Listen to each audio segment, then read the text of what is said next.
The only way to grow to the 1 million in a repeatable way is doing less and saying no to a lot of things. It's definitely not about scalability. It's really about finding clients who value what you're building. So you have confidence that you build something that's worth for them to pay money. So you found problem solution. You don't need to serve more clients or more use cases. Maybe it's just doubling down. That's option one.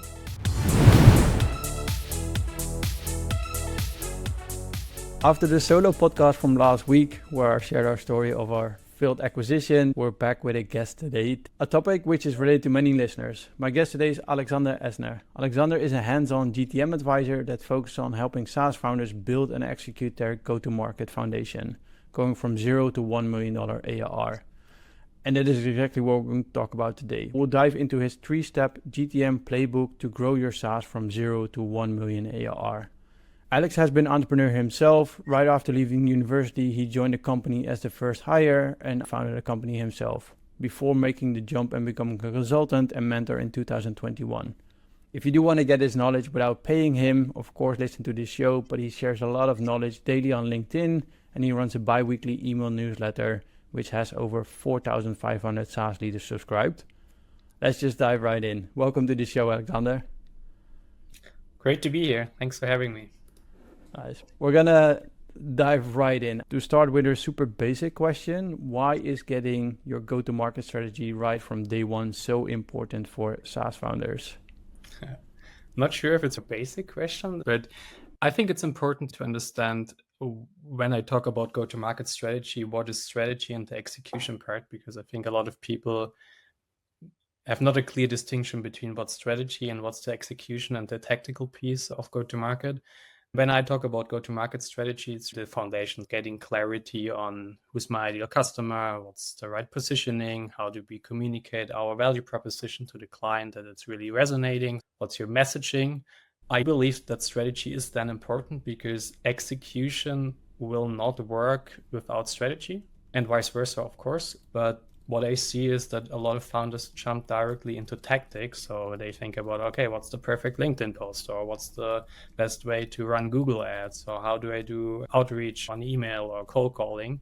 And this is all important, right? This is the execution part, but this won't work if your strategy, if the foundation is wrong. So if you don't know how to position your product, like who's your ICP, what they care about, how do I communicate all the cool features and capabilities that our product can do in a way that our target audience understand that, then all the execution most likely will fail. So that's why I believe it's important from day one to also think about the strategy part, but not solely the strategy part. It always goes hand in hand. You need to test different things. So you need to be on the execution side, being in the trenches, run different things in order to validate the strategy, and also vice versa.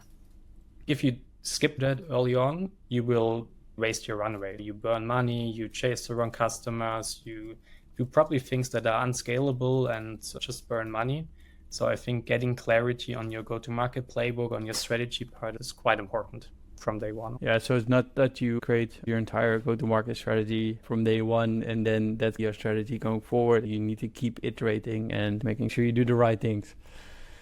One other question, what is the biggest misconception SaaS founders have about going from 0 to 1 million ARR?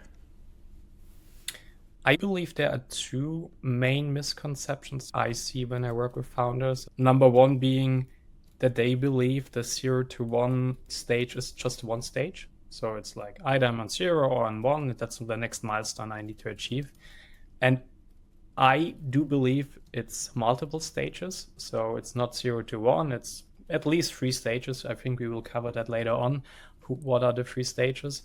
But the resulting misconception of that is that they believe they need to have the perfect go-to-market playbook from day one. They see the growth as something linear. Hey, it's 0, it's 1. And I rather believe it's multiple milestones. And the benefits of that is that you don't have the conception that you need to have the perfect playbook from day one on. So I see go-to-market very iterative. So I prefer to have let's say the perfect ICP from 0 to 10 clients, from 10 to 100 clients, maybe from 100 to 1,000 clients.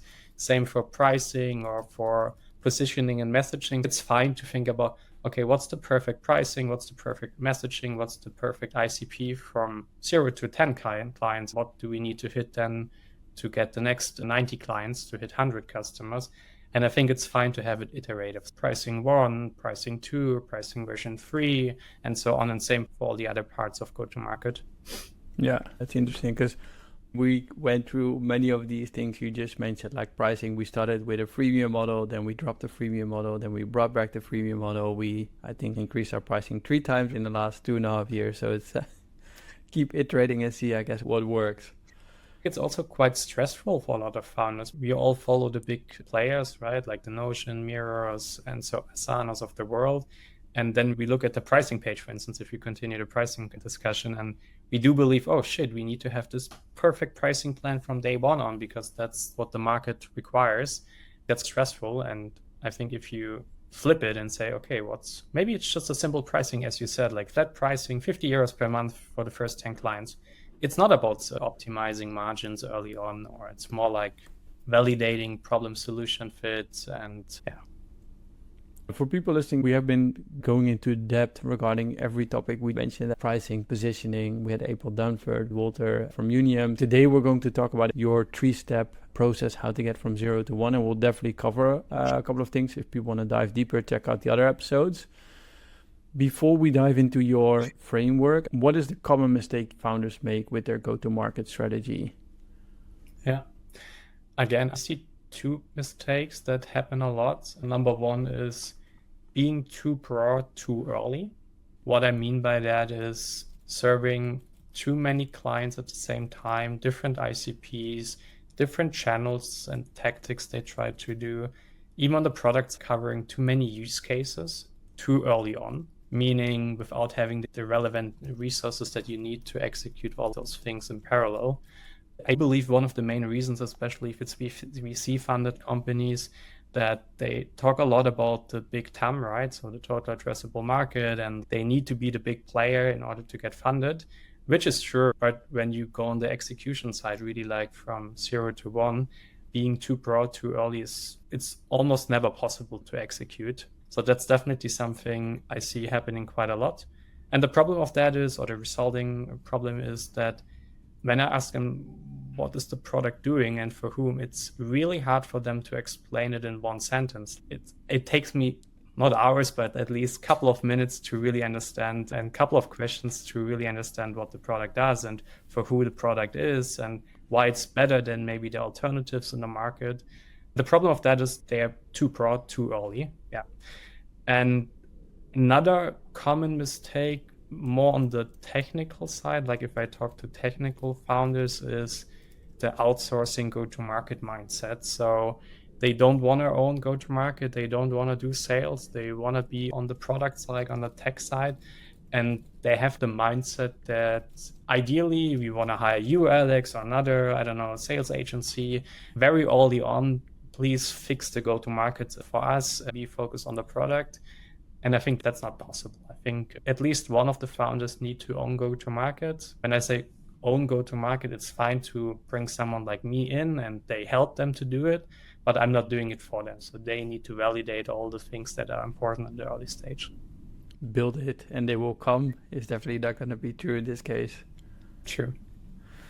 We're going to dive into the 3-step process. Can you just walk us through the 3-step go-to-market journey? What are the steps? And then we'll dive into every specific stage after. So when I talk about 0 to 1, I see 3 stages. Stage 1 is hustle mode. Stage 2 is focus mode. And then the expansion mode is stage 3. When we dive into the hustle mode, the goal is to validate that your product is solving a problem. So I call it problem solution fit. And how you do it is you will test different things. You will validate your hypothesis. So you go out, talk to clients in order to get and retain the first 10 to 100 customers. I think this depends on your ACV, but roughly I would say the goal is to hit the 100K ARR. And how you do it, non-scalable things, hustle mode. You reach out to your network, you go on conferences, you ask your first clients for referrals. So all the scrappy things that you can do in order to get first clients. It's definitely not about scalability. It's really about finding clients who value what you're building. So you have confidence that you build something that's worth for them to pay money. So you found problem solution fit. And success of that phase is, as I said, you have the first recurring clients, they stay, they use the product, you hit the first 100K ARR.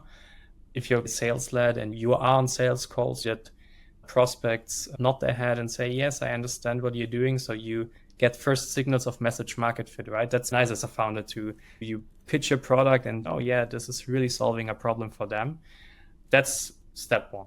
But the problem of that is you will most likely end up with different customer types. Maybe they used a product in different use cases. You acquired clients through different sources, different channels, maybe even with different sales motions like product-led versus sales-led. That's definitely not ideal to scale because each of them require a lot of resources. So then it's really important to sit down, to acknowledge that this is hard to scale. This is great, you found product solution fit, but now you need to narrow down. That's the only way to grow to 1 million.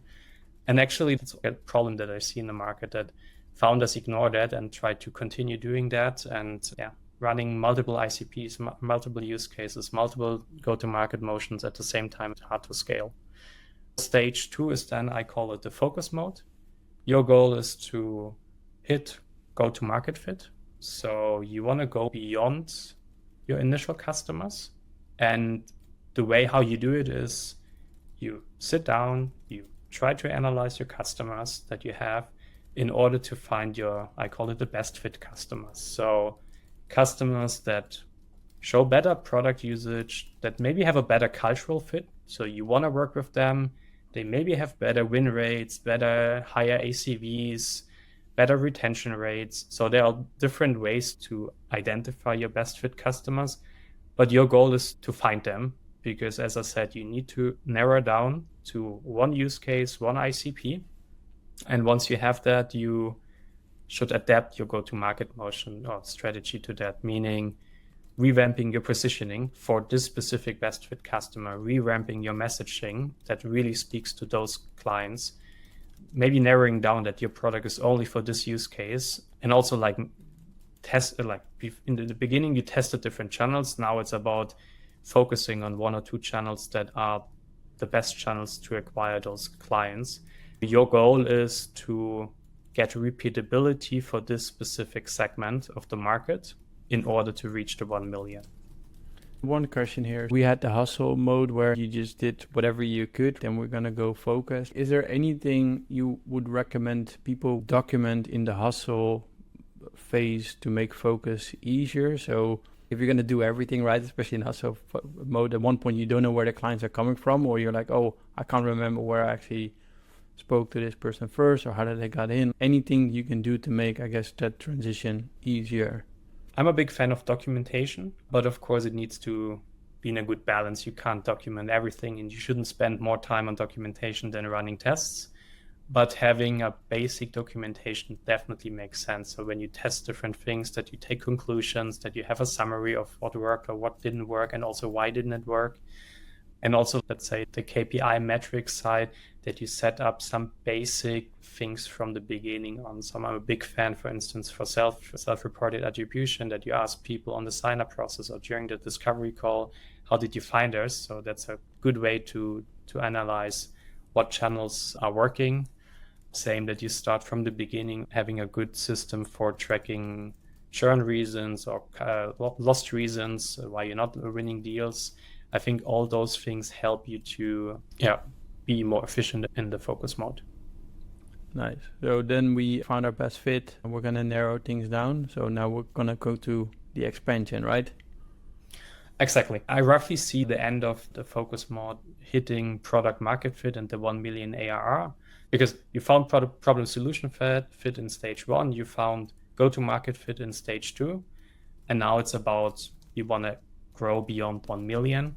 And I do believe you have three options to do that. Either you just continue what you're doing, right? If the TAM is big enough, just double down. Maybe that's enough. So you don't need to serve more clients or more use cases. Maybe it's just doubling down. That's option one. Another one is expanding vertically. So you still serve the same ICP, but you're adding new use cases for those personas or companies, or vice versa. You stick to the same use case that your product is very good at, and now you're adding other target audiences. But I think that's very important. When I work with founders, they also tell, yeah, now it's working. Can we now build new use case, or can we now add another target audience? You shouldn't do that too early. So it's really important that you have this repeatability and predictability in stage two. When you look into your monthly reporting, so one good signal for that is if you, let's say, do sales-led and you measure MQLs, that, or signups, if you're more product-led, that there's repeatability, right? So maybe in January you have 50, in February you have 55, then 60. That's repeatability, like small growth. Next month you probably will hit the same amount because it's repeatability. Versus when I work with founders and they want to scale too early, maybe they have in January 50 MQLs, but then 5 in February, and then maybe 10 in March, and then 100 in April, and then again 20, which maybe at the end is still good, right? Because you grow, but it's not repeatable. And that's not ideal to jump into expansion mode, which is also the phase when you hire your first go-to-market team, bring in marketeers, sales teams, and so on. Yeah. Do you have peaks because you're running all these experiments and sometimes you figure out something which works and then maybe the next month it doesn't work anymore?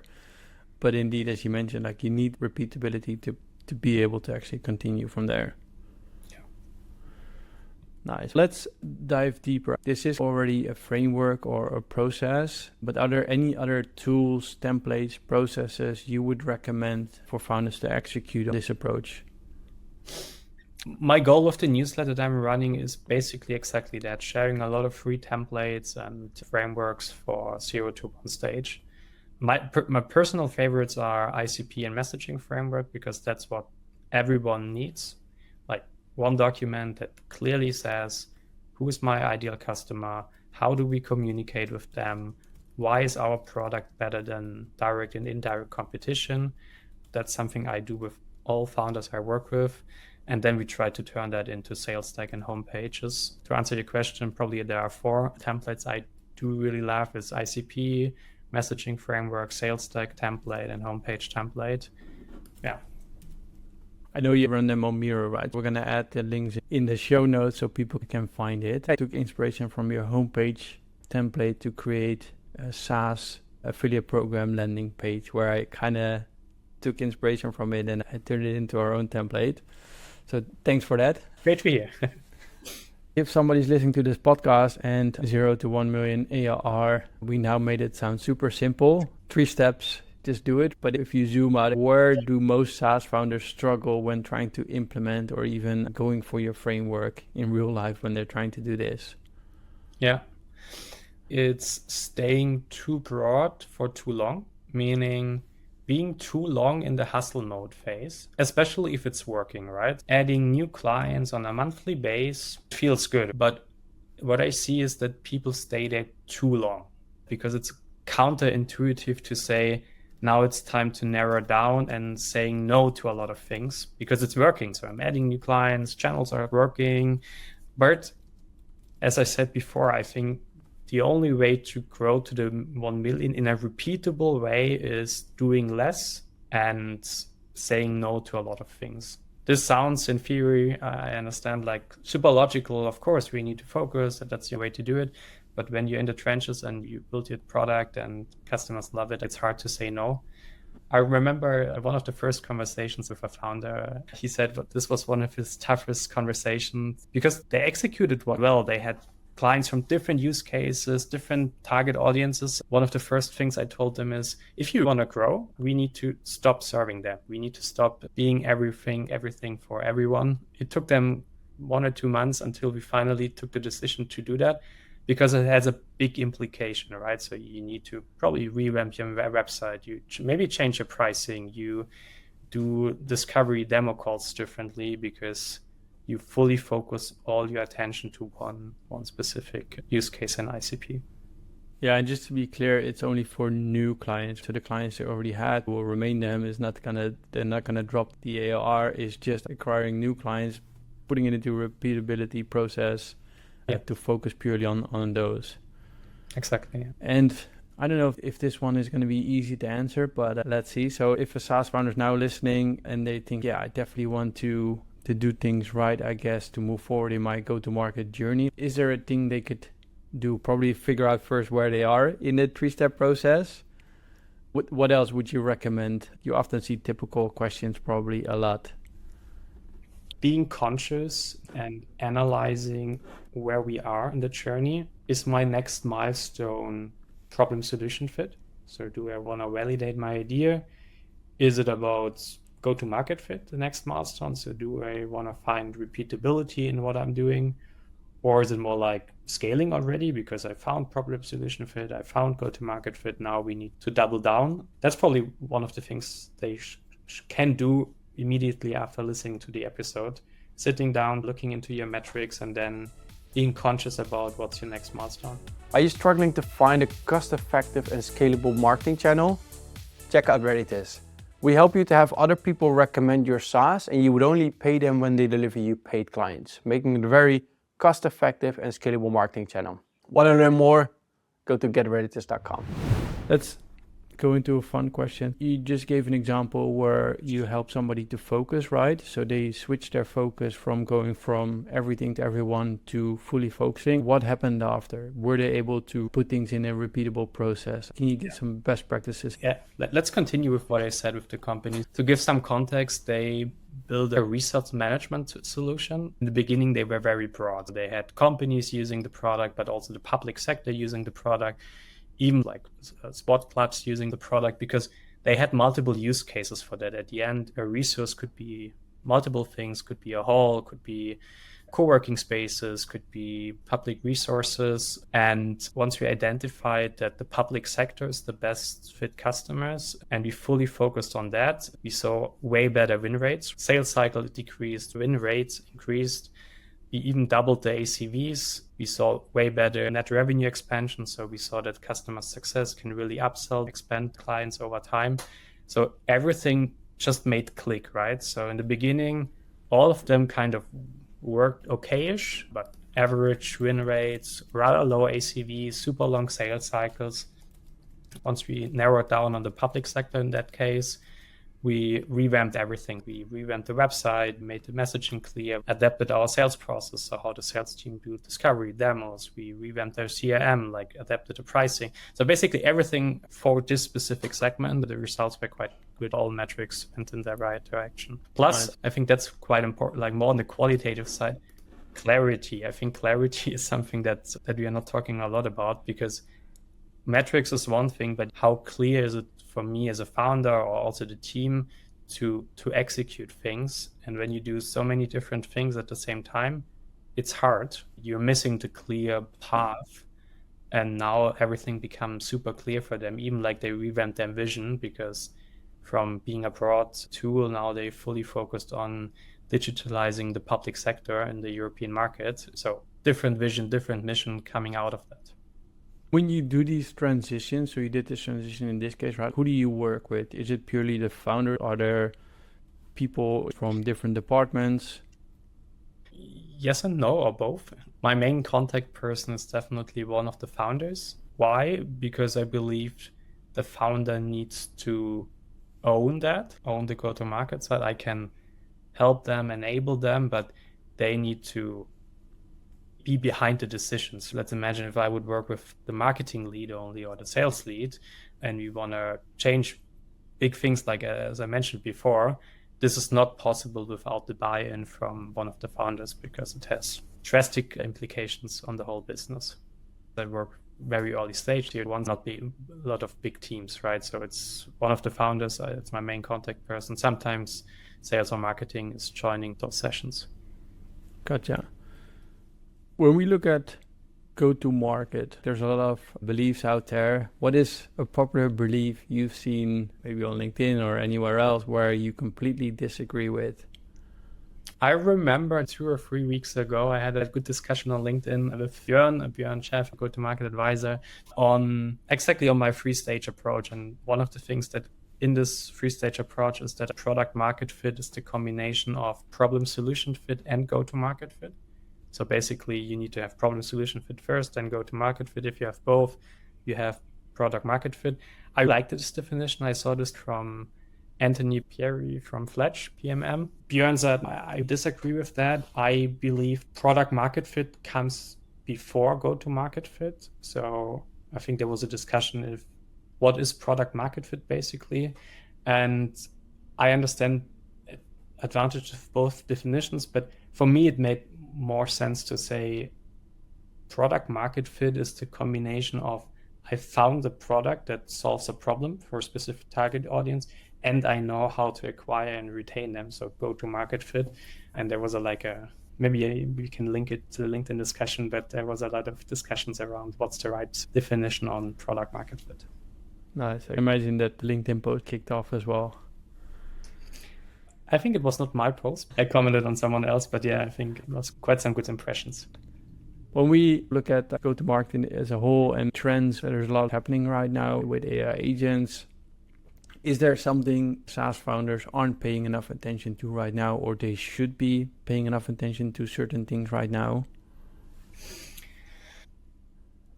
I think there's a lot. Maybe I could take an example of the last 2 weeks, 2 times that came up. So maybe that's a good indicator that this is something they ignore, and I believe they should pay more attention to is, and both are sales-led companies, and maybe that's important. My sweet spot is ACVs from 2,000 to 20K products, so no pure PLG products.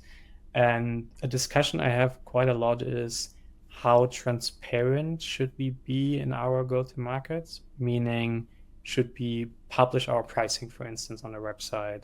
How much content should we share about how the product works? And I do believe there's still like a lot of founders out there who believe it's better to hide pricing behind book a demo, or we don't want that our competition knows exactly how our product works.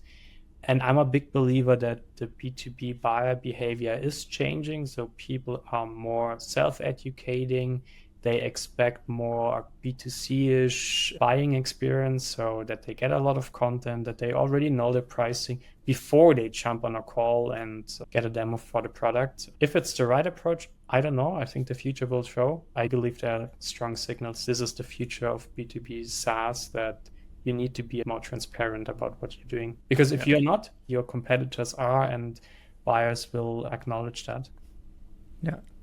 I personally always hate it if I go to a site and I can't find pricing or have to talk to somebody to see the product. I often go away and look for something else. I also do believe that pricing, for instance, especially, is a good way to positioning yourself. Because I think if you go on the pricing page, and probably you and me, we have immediately an understanding, is the product for me or not, just because of the price point.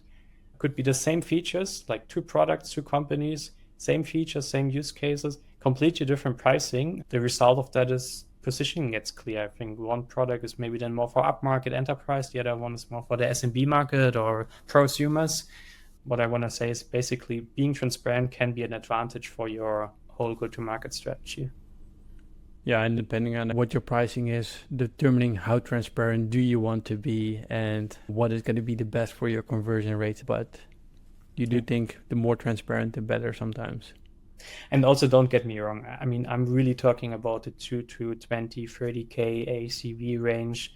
If you be really like enterprise 6-figure ACVs, I have no clue about that, to be fair. So I think there are advantages to hide the pricing because it's very complex, such product. Maybe even the most trickiest question of the day. If you had to summarize your go-to-market advice for founders in 1 or 2 sentences, what would you say? Being okay to narrow down, maybe in combination with staying close to the customers and don't outsource go-to-market. This mindset, as I mentioned before, outsourcing go-to-market. So probably the combination. It's okay to be narrow in the beginning, to niche down, plus please own go-to-market yourself and don't outsource. Yeah, nice. If we're going to take things wider, the final two closing questions, if we talk about growing a B2B SaaS in general, like what kind of advice would you give a SaaS founder who's really just starting out and trying to grow to 10K MRR? Do non-scalable things. I'm always surprised if I work with early stage companies, even if they're pre-revenue or very early on, so if their milestone is 10K, that they tend to focus on scalable channels too early, ignoring the non-scalable things. When I talk about non-scalable things, have you ever talked to all your investors and asked for warm interest to their portfolio companies? Have you ever talked to all your ex-employees and asked for warm interest to potential buyers? Have you ever talked to all your freelancers or advisors you have for intros and warm recommendations? Network sales on one side. On the second one, have you ever really established a referral engine? When I talk about referral engine, could be just purely sales led, meaning do you at the end of every sales conversation ask prospects for interest to other potential buyers? Or if it's more product led, you can build an engine for that, asking for referrals. And I'm always surprised that they don't do it. Oh, not all of them, but a big chunk of them never thought about that. If your goal is really to hit 10K MRR, I would just do that. At least I would try it first. Maybe you don't have a big network, maybe you don't have partners, maybe you don't have investors, or your ICP is very special, so it's not easy to find them. Different thing, where the fast majority can really grow to 10K without any scalable, fancy channels or executions. Yeah. The referral engine doesn't have to be expensive, doesn't have to be complicated. This is why we even built an in-app referral program at Reddit. It's a freemium model. You can implement it and just ask people to start recommending you and only give them money or even in-app benefits if they do the thing you want them to do. So it doesn't have to be super sophisticated. It can be done, set up within 2 hours. Absolutely. Cool. Then we reached 10K MRR and we are going to take it one step further than 1 million ARR. We're going to grow to 10 million ARR. So it's going to be a huge step or multiple steps probably. What would you recommend SaaS founders going from 10K to 10 million? I do believe that customer success can be a big revenue driver. So implementing the mindset of customer success is more than support. So it can be one of your main revenue drivers. And I saw this happening, for instance, for the same company I mentioned before, that now customer success is the main source of new pipeline. They really build in a referral engine. Every time they talk to existing clients, they get 1 or 2 referrals for potential buyers, and this is handed over to the sales team. So they are number one pipeline source. And same for like implementing expansion goals. Don't see customer success purely to retain clients, but also to drive new business, or not new business, but expansion revenue. Nice. Let me see if I can summarize. So if we talk about why to set up a go-to-market strategy, execution will not work without a proper strategy. If you are going to implement it, keep iterating. You do not have to have a perfect playbook from day one. Common mistakes, going too broad, too early, having different ICPs, too many channels, too many features, and definitely do not outsource your go-to-market. You can hire somebody like Alex, but you have to be in the driver's seat yourself. When we're going to go from 0 to 1 million, there are going to be 3 stages: hustle, focus, expansion. If we look at hustle, fix problem, solution fit, validate your problem. Threshold could be 100K ARR and get your message market fit. Do things that don't scale, network sales, set up a referral engine, but don't stay too long here, even though it is working.